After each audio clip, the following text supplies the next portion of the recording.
Assalamualaikum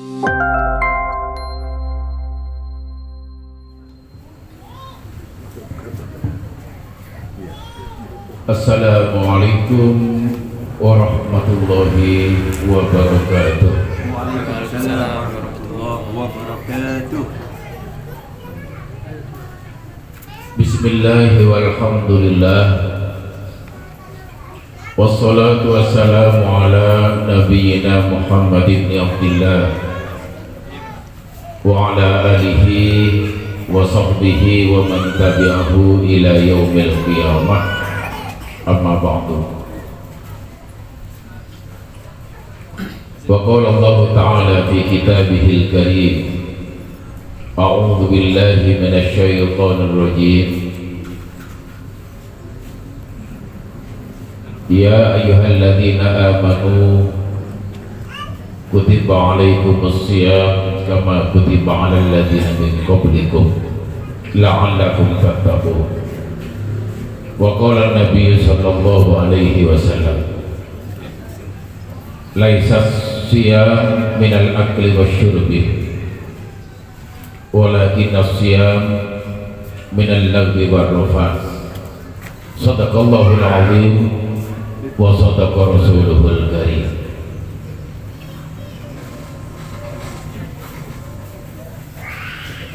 Segenap para alim ulama, para asatid wal asatidah, segenap tokoh masyarakat, segenap pimpinan jamiah, segenap para pejuang, para pengemban dakwah, santriwan dan santriwati yang sangat saya cintai.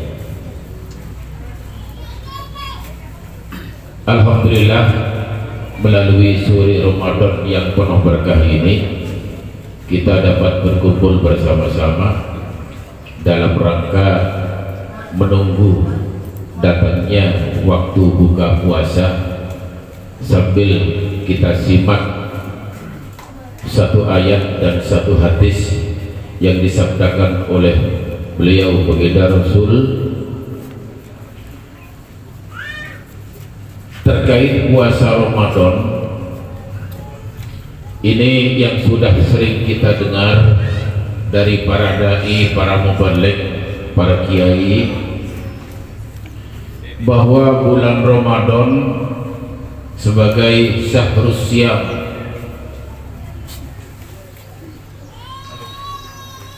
bulan puasa.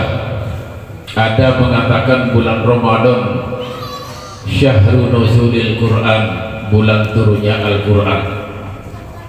Dua-duanya ya.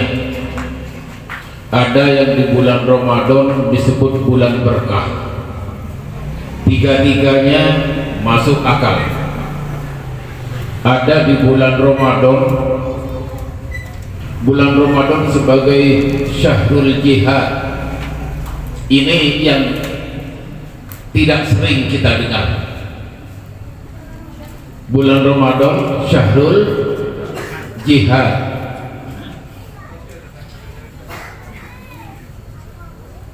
Karena bulan Ramadan sebagai syahrul jihad, wajar kalau Allah tutup pintu neraka, Pak, dan Allah buka seluruh pintu surga. Pintu neraka ditutup, surga dibuka, setan dibelenggu. Apalagi amalan sunnah dibalas dengan amalan wajib. Amalan wajib dikalikan, dilipat gandakan oleh Allah dari 10 sampai 70 sampai 700. Ini komplitnya keutamaan Ramadan. Karenanya sangat rugi kalau bulannya bulan utama tapi kita gak dapat keutamaan. Sangat rugi kalau bulannya bulan dilipat gandakannya oleh Allah kalau kita gak mendapatkan lipatan ganda dari Allah, ya.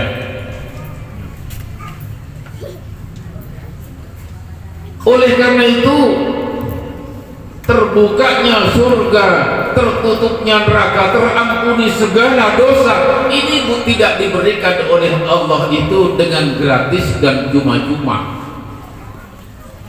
Beda dengan nasi bungkusan tiap hari Jumat, itu diberikan gratis oleh panitia. Ya,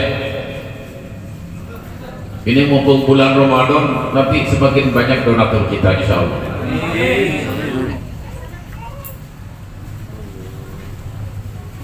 Saudara-saudara, tapi surga yang dijanjikan oleh Allah itu dan juga ampunan rahmat yang ditabur oleh Allah diberikan kepada orang yang jihad dalam segala macam ibadah, jihad dalam seluruh macam bentuk ibadah.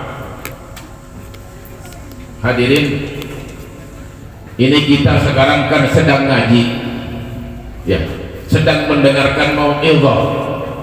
Ini sedang menerima warisan dari Allah, warisan Rasul, yaitu ilmu. Ini kita tempatnya sama, ceramahnya sama, satu materi di tempat yang sama, keluarnya beda, hasilnya beda. Kenapa kok beda? Ada yang hanya datang D3, datang duduk diam, ini dapat pahala.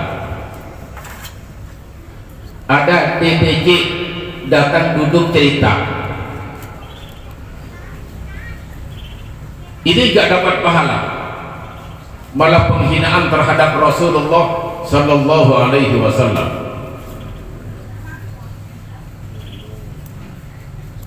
Oleh karena itu, saudara-saudara, jihad dalam menuntut ilmu.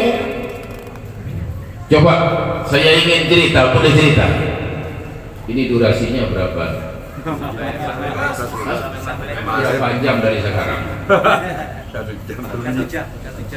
jam. Boleh kan jalan kok enggak ngaji ini?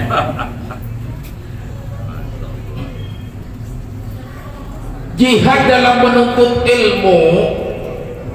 Coba kita lihat Imam Syafi'i pada saat menuntut ilmu kepada Imam Malik. Imam Syafi'i ini bukan orang yang kaya, Pak. Bahkan orang miskin, bahkan di bawahnya miskin. Di bawah miskin itu apa? Melarat. Hah? Fakir. Kalau fakir itu membeli kertas, selembar kertas itu untuk ngaji, fakir itu mampu siapa? Ini di bawahnya ini. Imam Syafi'i itu untuk membeli selembar kertas untuk nulis satu hadis dari Imam Malik pun tidak mampu. Akhirnya apa yang terjadi? Tiap hari Imam Syafi'i itu mencari lembaran kertas yang ada di jalan-jalan.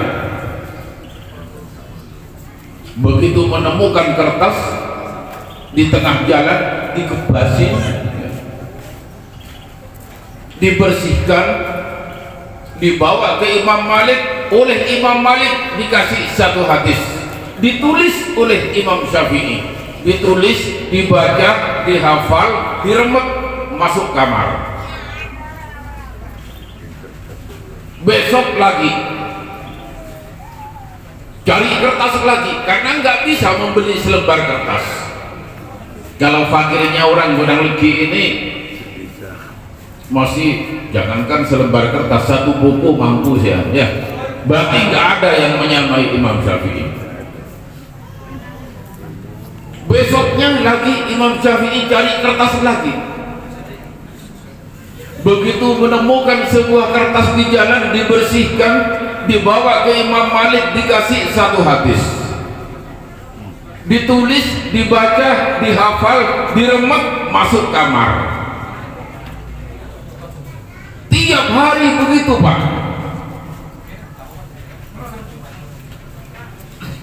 Setelah Imam Syafi'i hafal 1000 hadis, berarti 1000 hari. Allahumma shalli ala Muhammad. Setelah 1000 hadis dihafal, berarti 1000 hari. Imam Syafi'i hari itu mencari kertas di jalan, tidak ada Pak, tidak menemukan. Ada kertas kelihatan di jarak yang agak jauh,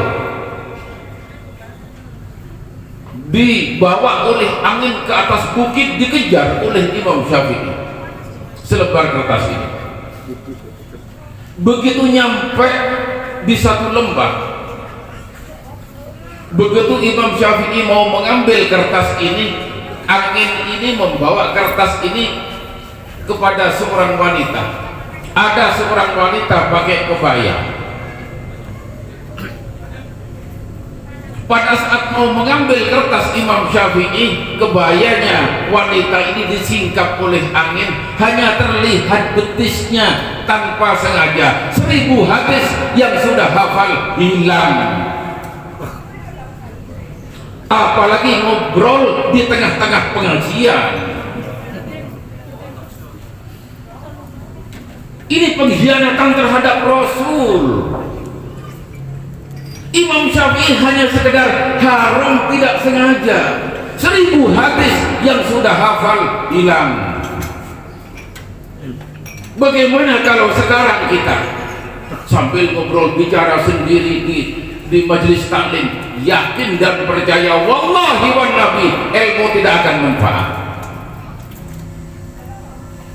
Ini mumpung Ramadan, ini Syahrul Jihad, ceramahnya harus agak keras.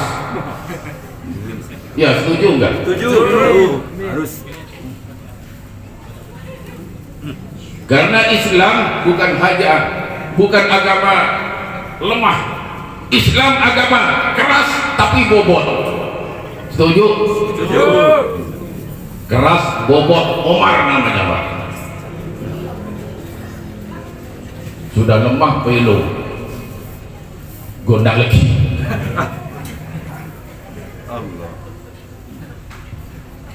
Saudara-saudara, karenanya Hujjatul Islam Al-Ghazali mengatakan al-ilmu nurun tahirun ilahiyun la yadkhulu illa fi qalbin tahirin. Ilmu itu cahaya suci dari Allah, tidak akan bisa masuk kecuali ke dalam hati yang suci pula. Ini catatan penting. Jadi kalau panjenengan mau ke majelis taklim, ingat majelis taklim itu ini memang ini musola apa? Miftahul Jannah nama musolanya, tapi hakikatnya ini adalah majelis Rasul. Dan majelis yang paling dicintai oleh Rasul adalah majelis taklim. Dibanding dengan majelis yang lain. Di mana hadisnya Pak? Begini, satu hari selesai sholat asar, selesai sholat duhur, para jemaah di masjid itu berkerumun terbagi 3 macam kerumunan. Jadi di zaman Rasul Pak, kerumunan pertama dipimpin oleh Sayyidina Abu Bakar. Sayyidina Abu Bakar ini memimpin doa bersama Pak. Namanya orang berdoa, ada yang sambil nangis-nangis, dipimpin oleh Abu Bakar. Oleh baginda Rasul ditengok kerumunan pertama ini, ditengok, oh lagi berdoa, ditengok, ditinggal oleh Rasul kepada kerumunan yang kedua. Kerumunan yang kedua ini dipimpin oleh Sayyidina Utsman, dan mereka sedang berzikir bersama. Nggak tahu bentuk zikirnya seperti apa, nggak dijelaskan di hadis itu. Cuma yang sedang berzikir bersama macam-macam. Ada yang baca Yasin, ada yang baca La ilaha illallah, ada yang baca istighfar. Yang penting berzikir bersama. Ditengok oleh Rasul kerumunan yang kedua, ditengok lalu ditinggal kepada kerumunan yang ketiga. Kerumunan yang ketiga ini sedang mau'izah, sedang memberikan ilmu, dipimpin oleh Imam Ali bin Abi Thalib. Ditengok oleh baginda Rasul. Setelah ditengok, lalu Rasul ikut nongkrong di situ, ikut nimbrung, Pak. Loh, lah karena Rasulnya datang, Imam Ali yang ceramah mandek, Pak. Berani stop ceramah, soalnya Rasulnya ada. Ini barangkali akhlak. Jadi kalau Rasulnya ada, nggak boleh ngomong sendiri. Ceramah saja nggak boleh kok, Rasulnya ada. Ya. Kalau terpaksa bicara kurang ajar namanya kepada Rasul. Karenanya Al-Quran mengatakan, la tarfa'u aswatakum fawqa sautin nabi. Jangan kau angkat suaramu melebihi suara Rasul. Gak boleh.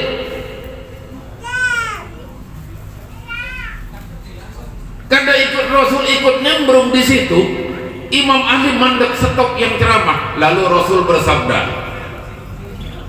3 macam kerumunan ini kata Rasul baik, bukan jelek, baik. Dan itu Rasul yang ngomong baik. Tapi saya cinta kepada yang terbaik, kata Rasul. Sahabat bertanya, ayu majlisin ahsanu minhum ya Rasulullah? Majlis mana yang paling engkau cintai ya Rasul? Majlis yang saya duduk sekarang ini. Rasul saja lebih cinta di majlis taklim. Makanya saya ingin sekali nanti kalau ada waktu ingin memberikan grafik tentang taubatan nasuha aslinya. Bukan ini yang harus saya bicarakan sebenarnya, saudara. Entah kok bicara ini saya. Iya. Konsepan saya itu bukan ini ya. Iki lho, wis tak konsep ora kok berbuka.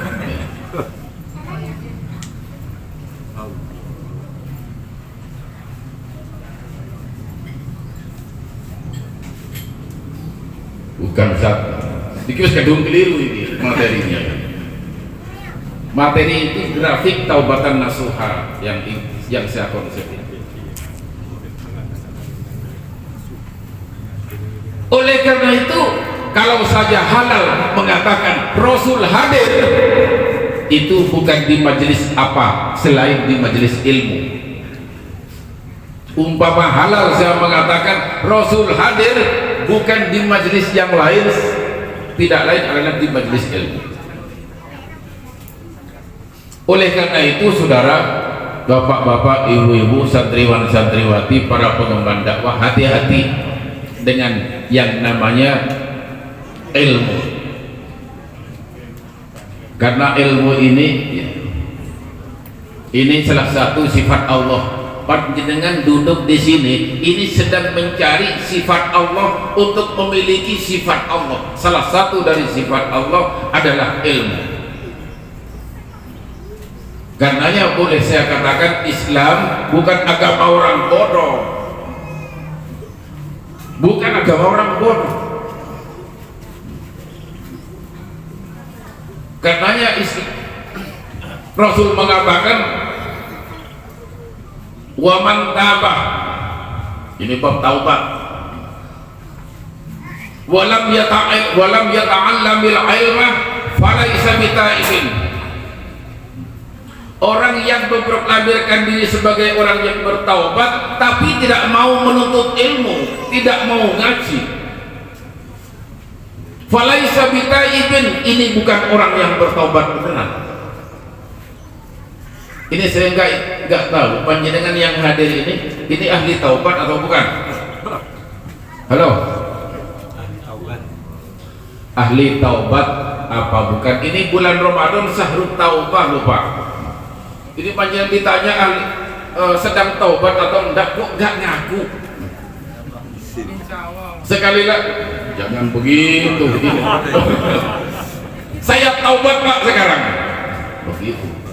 Syahr bulan Ramadan antara lain adalah syahrul taubah. Ini yang harus kita laksanakan dengan jihad juga. Taubat dari apa? Ini panjenengan aslinya Pak, ibu-ibu, bapak-bapak sedang bertaubat sekarang ini. Taubat dari apa? Dari kebodohan. Tidak ada majelis yang bisa membenahi manusia itu Pak, selain di majelis ilmu itu tidak ada. Tidak ada. Makanya ilmu itu jauh lebih penting daripada amal. Ilmu jauh lebih penting daripada ibadah. Bahkan sering-sering kita dengar bahwa setan itu lebih takut kepada orang alim yang sedang tidur daripada orang awam yang sedang ibadah. Sering dengar ya? Sekarang orang tidur dengan orang ibadah itu capek mana sih Pak?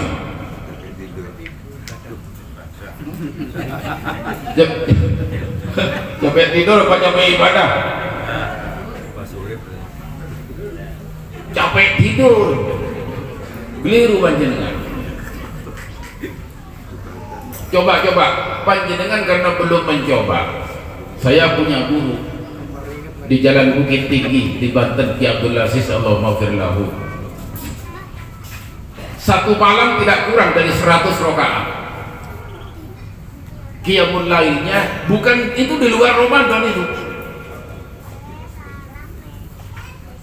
Ternyata beliau sehat Pak. Saya yang tidur capek ya. Jadi ibadah dengan tidur capek. Tidur, setuju gak? Jangan ikut-ikutan. Saya tanya, wahai Tuan Guru, Kiai, saya lihat panjenengan ini 100 rakaat loh Kiai, dengan bacaan yang sangat tartil. Apa modal panjenengan gak bisa capek? Lalu beliau mengatakan, hei Qayyum, bodoh kamu ini. Orang melakukan ibadah, orang sholat itu kalau hati ikut sholat, jiwanya ikut ruku, hatinya ikut sujud, batinnya ikut tumakninah, itu enggak gampang capek Qayyum. Kalau kamu kan enggak, ya capek. Kalau batinnya enggak ikut capek Pak. Coba panjenengan nanti pas terawih panjenengan lakukan dengan cepat, enggak khusyuk, capek Pak. Berapa rakaat di sini? 21 rakaat. Enggak usah 21 ya, 10 rakaat itu capek Pak ya. Tapi coba panjenengan dengan khusyuk tawadhu, jihad dalam sholat, jihad dalam puasa, jihad dalam bersedekah, jihad dalam berinfak, jihad dalam berdakwah. Gak gampang capek Pak. Makanya jihad ini sangat penting. Allah Subhanahu wa taala menjelaskan dalam Al-Qur'an, wajahidu fillah haqqa jihadi huwa jtabakum wa ma ja'ala 'alaikum fid din min haraj. Wajahidu fillahi haqqa jihadi, jihadlah dalam beramal itu. Hakko jihadi, dengan sebenar-benarnya jihad.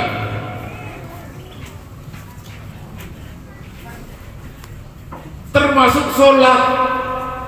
Saudara-saudara, khusyuk ini bagian daripada jihad dalam sholat. Lah kalau kita sholat itu enggak khusyuk, coba. A'udzubillahi minasyaitonir rajim. Qad aflahal mu'minun. Ini artinya sangat terkenal ini. Ya sudah enggak asing lagi. Apa artinya?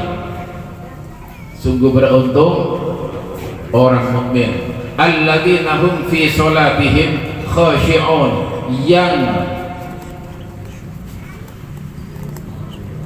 yang khusyuk dalam sholatnya. Ya.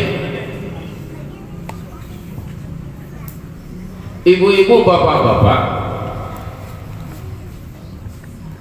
dalam waktu yang singkat ini saya ingin memberikan dari 27 ilmu khusyuk. 27 ilmu khusyuk, 3 saja ya. Lainnya ngundang lagi nanti. Lah ya Om. Lah 27 kalau durasinya segini enggak cukup, Pak. Agar supaya panjenengan itu khusyuk dalam sholat, ini mumpung Ramadan, tarawihnya jangan sampai cepat. Kalau panjenengan lakukan tarawih itu dengan cepat, ingat sebuah hadis dari Rasul. Di zaman Rasul itu ada, Pak, Bu, orang sholat cepat, Fatihahnya cepat, mentang-mentang nafas panjang, ya. Bisa Khairuddin ahli qiraah, dari basmalah sampai bolak balik satu nafas, ya.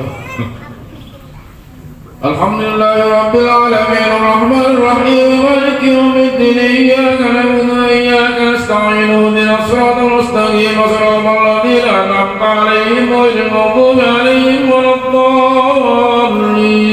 Amin. Qul huwallahu ahad, Allahu samad, lam yalid wa lam yulad wa lam yakul lahu kufuwan ahad. Allahu akbar. Takbirnya satu nafas. Di zaman Rasul itu ada yang begitu. Lalu dilaporkan oleh sahabat kepada Kanjeng Nabi, ya Rasulullah, wa kaifa indak ya Rasulullah, tentang ini, tentang kawan kita ini ya Rasul, tuh sholatnya cepat ya Rasul. Apa kata Rasul? Lau mata ala halihi hadha, kata Rasul, la mata li ghairi millati Muhammad. Kalau saja dia mati dalam keadaan jungkir balik seperti itu, dia pasti matinya di luar agama Muhammad.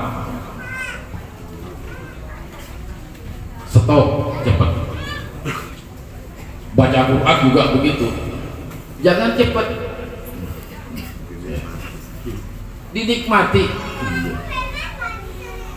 La tanalul birra hatta tunfiqu mimma tuhibbun wa ma tunfiqu min syai'in fa innallaha bihi alim. Begitu enak, didengar enak, ya. Tuh as-Sudais, ya, Surem. Kullu ta'ami kana halal li bani Israil illa ma harrama Israil ala nafsihi min qabli an tunazzala at-Tawrah. Qul fa'tu bit-Tawrati watluha in kuntum shadiqin. Ini As-Surah. Ustaz Khairuddin betul. وَمَنِ افْتَرَى عَلَى اللَّهِ الْكَذِبَ مِن بَعْدِ ذَلِكَ. Saudara, karenanya Allah dalam Al-Quran berpesan begini, la tuharrik lisanaka lita'jala bih. Jangan kau gerakkan mulutmu, kata Allah, la tuharrik lisanaka, jangan kau gerakkan mulutmu, litajala bih, kalau karena kesusu.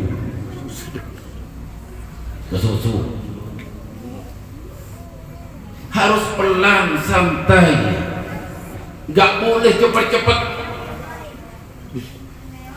Saudara-saudara, yang boleh dikerjakan harus dikerjakan cepat, itu cuma 3 perkara dalam Islam. Yang harus dikerjakan dengan cepat cuma 3 perkara. Selain 3 perkara ini haram hukumnya, apalagi baca Quran.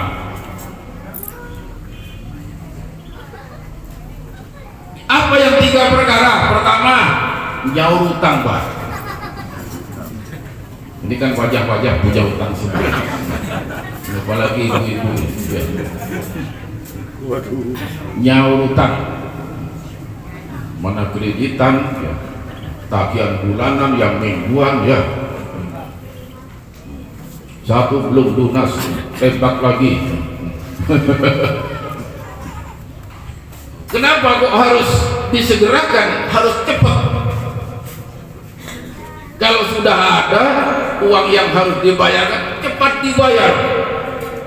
Karena Rasulullah gak mau nyolati jenazahnya orang yang punya hutang, sudah mampu bayar tapi gak bayar-bayar. Rasul gak mau nyolati jenazahnya.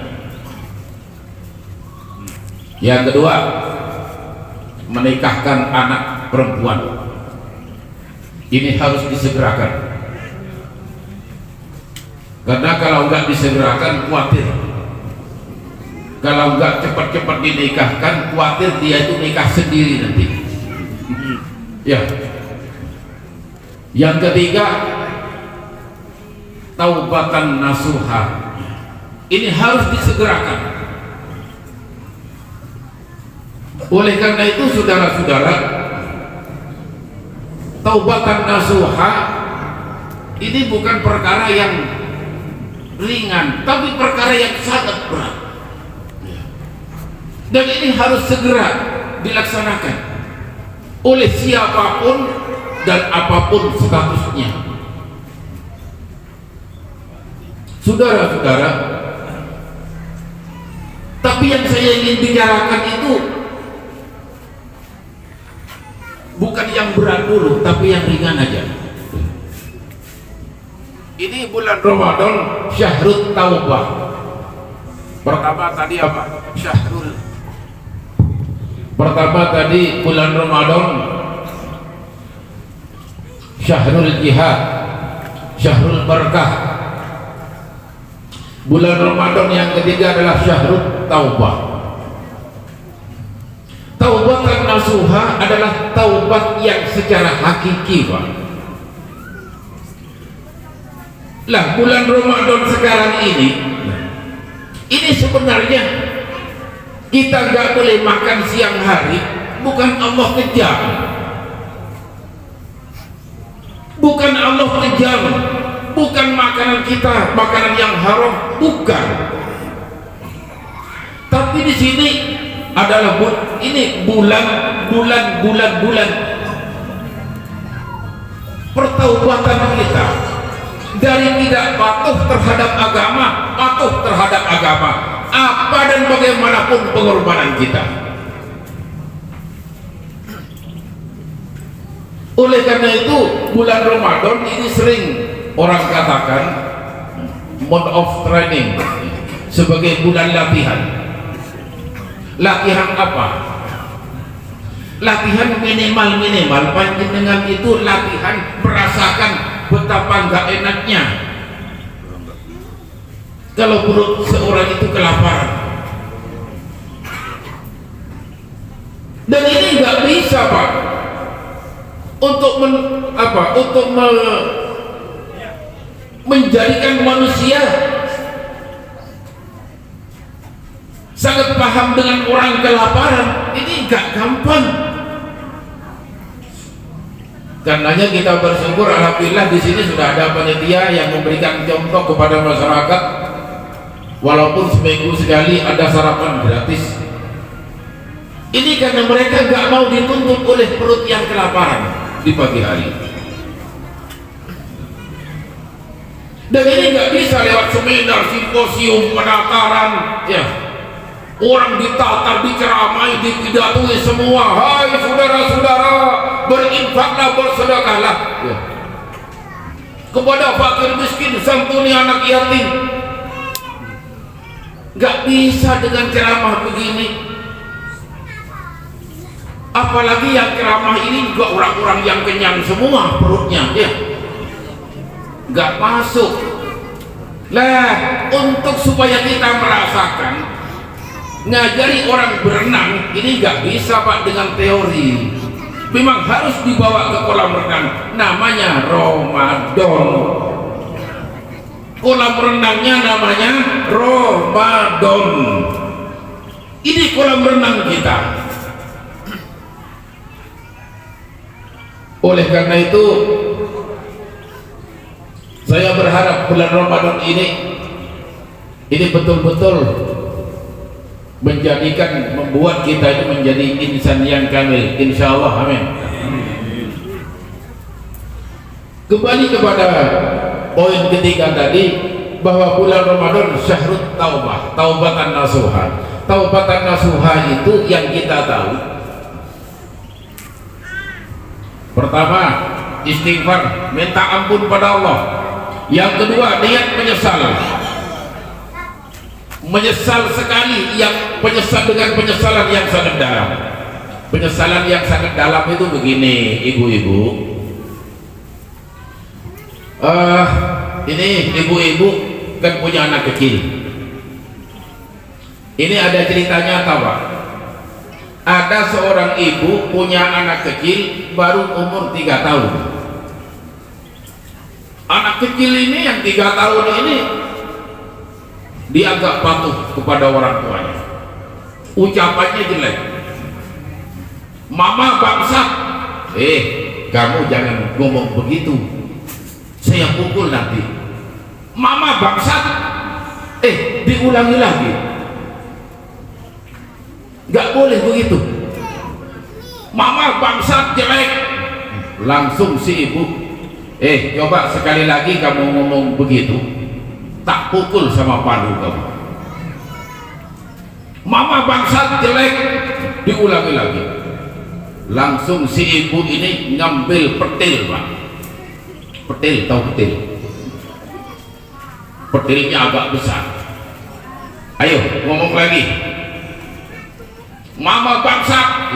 Langsung anak dipetil kepalanya 2. Darah muncrat, dia menggelepar meregang nyawa, meninggal. Si ibu menyesal dengan penyesalan yang sangat dalam. Aduh, kenapa kamu saya bunuh sayang?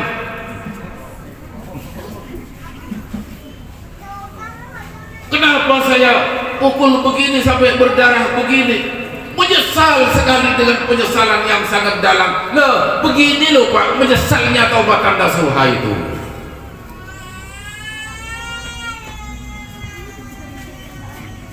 Bukan hanya menyesal biasa-biasa, belakang besok itu kita gembira lagi, enggak. Penyesalan Umar pada saat dia menjadi orang bangsa, sering kali 40 hari Pak, 40 hari tidak enak makan, sering sekali seumur hidup Umar.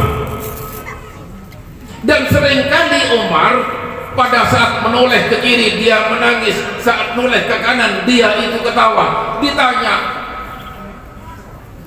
oleh sahabat yang lain, wahai Umar, kenapa panjenengan saat noleh ke kiri nangis, saat noleh ke kanan panjenengan ketawa? Iya, saya ingat dulu pada saat saya noleh ke kiri, ingat anakku yang bernama Fatimah, saya kubur hidup-hidup dia itu. Penyesalan sangat dalam. Menyesal karena berbuat dosa, bukan hanya menyesal sekarang besok bahagia.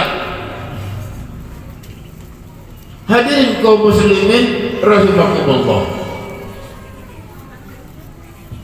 Yang ketiga, niat tidak akan mengulang kembali. Niat tidak akan mengulang kembali. Jadi kalau misalnya ibu-ibu ada satu kebiasaan yang kurang baik, misalnya melawan pada suami, suka membenci pada orang, ya, suka sinis dengan tetangga misalnya, niat tidak akan mengulang kembali, nggak akan mengulang lagi perbuatan seperti itu. Kalau masih mengulang lagi, falaisa bitaibin, tidak termasuk orang yang bertaubat. Bulannya syahrul taubah, tapi kita tidak kebagian pahala taubat. Saudara-saudara,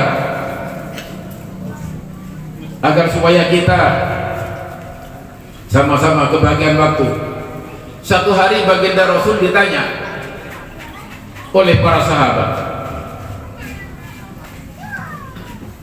ya Rasul, manit taiban haqqo, siapa sih orang yang bertaubat dengan taubat yang benar itu bagaimana ya Rasul? Apa jawaban Rasul, saudara-saudara? Wa man taba wa lam yata'allamil ilma falaysa bitaibin. Barang siapa yang bertaubat tapi gak mau ngaji,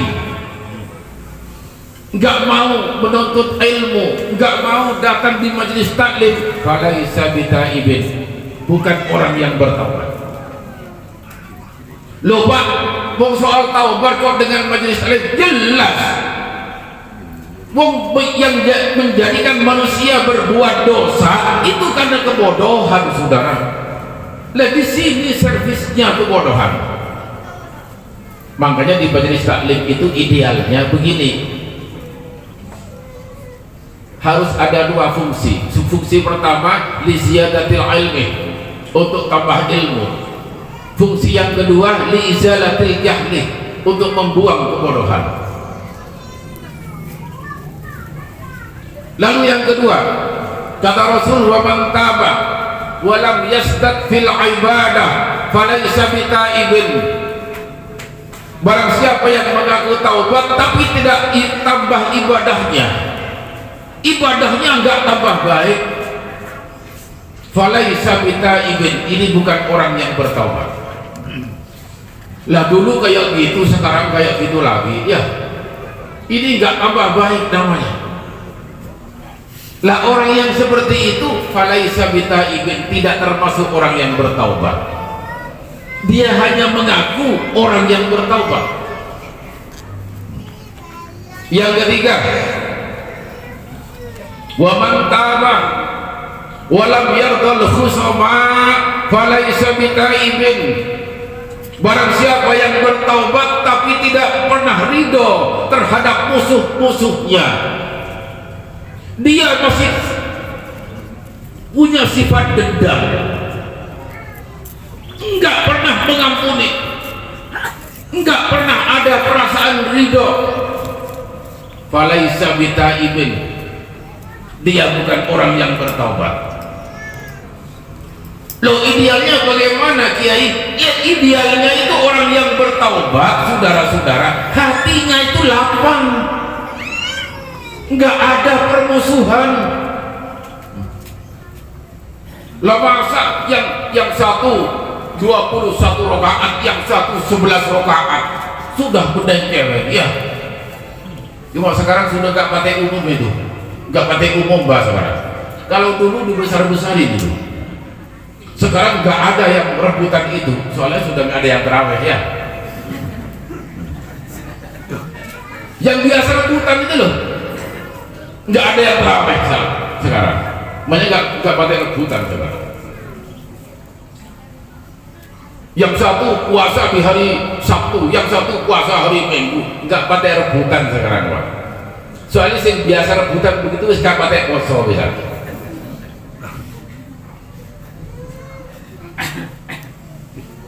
Jadi orang yang bertaubat itu hatinya lapang terhadap orang-orang yang jelas menyakiti pun sekalian. Ini dia memaafkan. Inilah sifat-sifat Rasul. Makanya panjenengan harus hati-hati kalau disakiti orang, itu panjenengan harus bisa menyikapi. Saya sering kalau memberikan kajian di kalangan para teman-teman muraqabah, saya punya teman-teman muraqabah, kajiannya khusus. Saya sering ngomong begini, wahai teman-teman, janganlah kamu jadi orang ahli ilmu, janganlah kalian menjadi orang yang ahli ibadah, tapi jadilah panjenengan semua itu orang yang ahli hikmah. Ahli apa? Karena kalau orang ahli ibadah enggak salah disakiti oleh orang, dia sakit hati. Ini orang ahli ibadah, sakit hati. Kalau orang ahli ilmu dizalimi orang lain masih sakit hati, Pak. Tapi kalau orang ahli hikmah, enggak, dia dizalimi oleh orang lain, bagaimana sikap Rasul? Ada orang menganiaya, loh, dia enggak malah lemah, dia enggak patah semangat, enggak lost attitude. Kalau ada orang nyakiti kita, lah ini aset pahala, Pak. Ya, aset pahala. Dia jungkir balik, Pak, sholat, dia baca Al-Quran 30 juz, kita tidur, pahalanya disetor kepada kita oleh Allah. Aset pahala. Ini orang ahli hikmah. Oleh karenanya Allah jelaskan kepada kita melalui surah Al-Baqarah 2 lembar sebelum selesai, di barisan paling bawah, 4 baris paling bawah sebelah kanan, wa may yu'tal hikmata faqad utiya khairan katsira. Barang siapa yang dijadikan ahli hikmah oleh Allah, berarti dia diberikan oleh Allah khairan katsira, pahala yang tidak terhitung, pahala yang banyak. Ada yang menghitung sesuatu yang banyak? Gak bisa.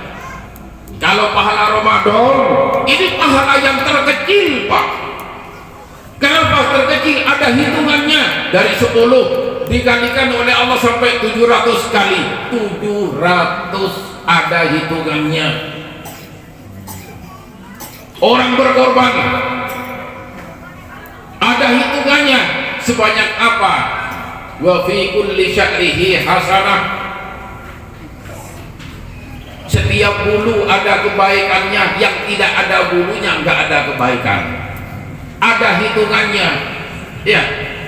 Salat 5 waktu berjemaah 27 ada hitungannya.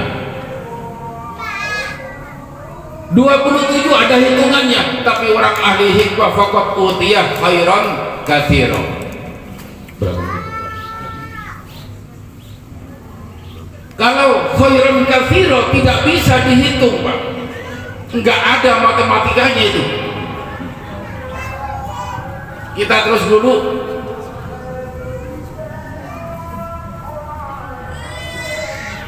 Yang keempat, man tabah wa lam yughayyir libasahu wa zinatahu falaysa bitaibin. Barang siapa yang bertaubat tapi tidak mau merubah pakaiannya, merubah perhiasannya, falaysa bitaibin, bukan orang yang bertaubat, kata Rasul. Yang kelima, wa man tabah wa lam yubaddil ashabahu falaysa bitaibin. Barang siapa yang bertaubat tapi tidak mau memilih teman dalam hidup, falaisa bitaib, bukan orang yang bertaubat. Jadi inti Dan kesimpulannya saudara-saudara, ini bedanya agama dan adat. Kalau adat mandang itu luarnya, kalau agama luar dalam. Semoga Ramadan kali ini bisa kita jadikan sebagai wasilah untuk merubah kepribadian kita menjadi pribadi yang selalu dan senantiasa melaksanakan perintah dari Allah dan menjauhi seluruh larangannya. Amin ya rabbal alamin.